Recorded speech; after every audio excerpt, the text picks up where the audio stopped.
Greetings, everybody. It's RPG Grandma, and continuing on with air to ground combat.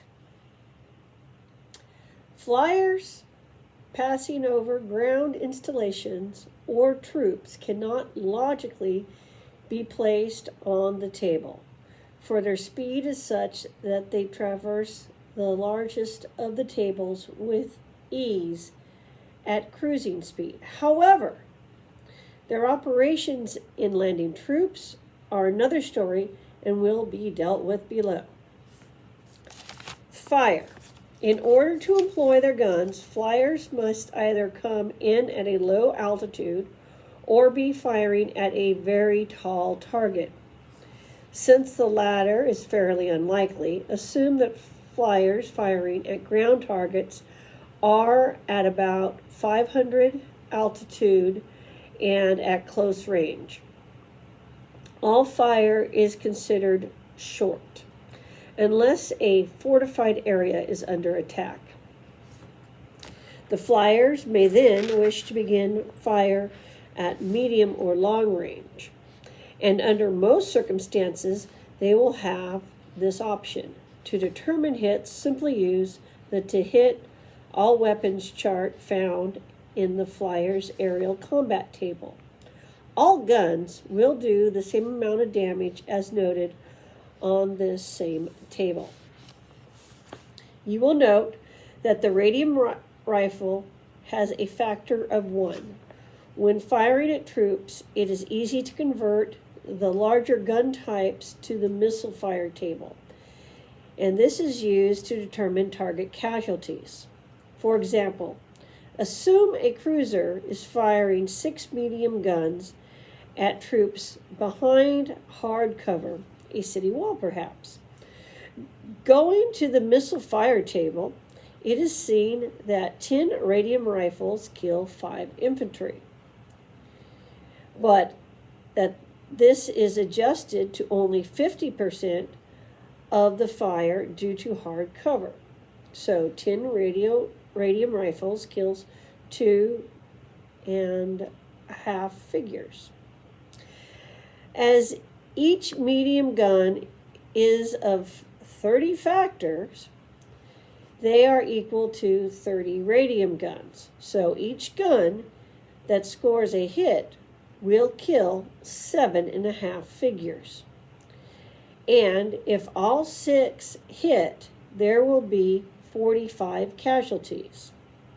However, it should be noted that such an occurrence is improbable, for cities will have large guns and flyers to oppose the enemy vessels.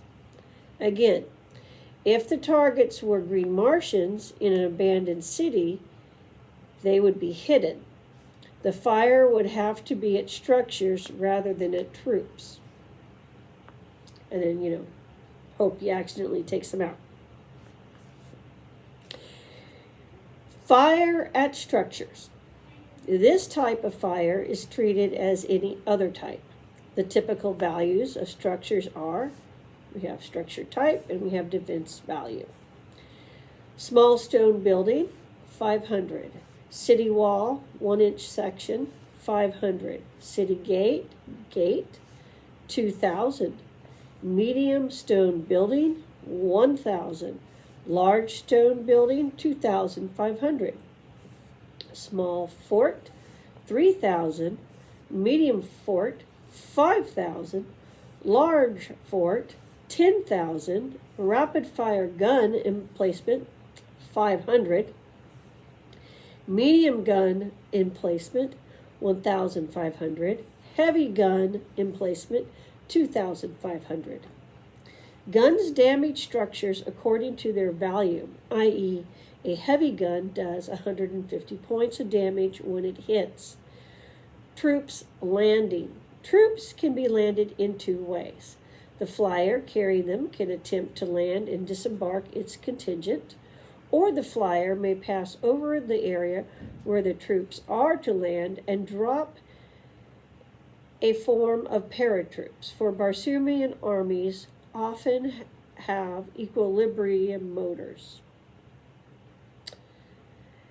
These are a form of anti-gravity device which also allow lateral movement. Flyers coming in to disgorge troops are treated normally. Flyers dropping equilibrium motor equipped troops are considered to be moving slow at 1 inch altitude, 1,000 yards. The troops will be in the air during the next turn while they descend and are treated as normal targets for rifle fire.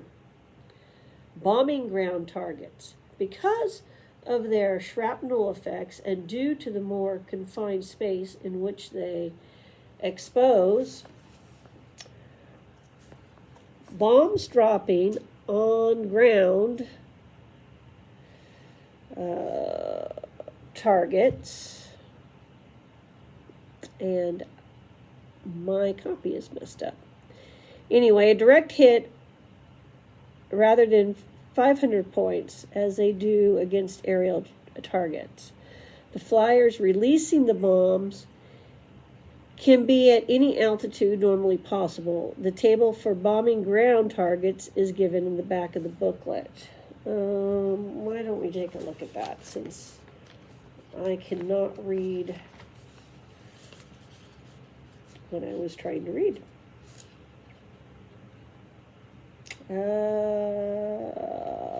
Critical hits, determining target size.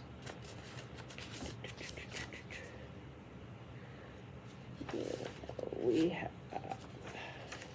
quite a bit of info back here. Info, boarding, mealing, bombing table.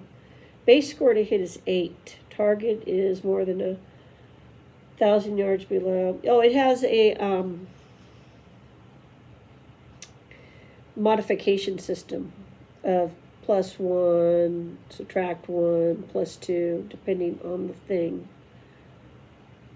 And then, depending on the score you get, you either get a no effect, a near miss with a 10% effect, or an actual hit that does 1,000 points of damage. So, it's an adjustable hit, is what they're talking about. The flyers releasing bombs can be at any altitude normally possible. The table for bombing, I just said that, is in the ground target given in the back of the booklet. Night actions. While searchlights make night actions possible, they are not recommended due to the difficulty of handling them properly. Ground-to-air fire. This type of fire is handled in the same manner as aerial fire. In most cases, fire will be at the hull bottom of the flyers, although this will not be true when the flyers are very low or grounded. Green Martians will receive a bonus of 1 to hit when firing radium rifles at flyers. This will allow them to ambush any flyers which are foolish enough to fly at a low speed and altitude over an abandoned city. Radium rifle fire. When radium rifles are fired, targets can be selected rather than distributed by chance, providing the target selection is shown on the appropriate target facing of the hit location chart. Yes, there's actually a hit location chart. And only during the first turn of fire in ambush situations. At other times, they will be fired normally.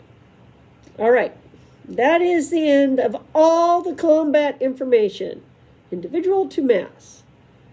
The rest of the book, which we will cover as well, is notes on races, animals, and personality figures. We're getting there. My little toy cowboys and Indians showed up. I'm going to use them to make some armies. Talk to you later.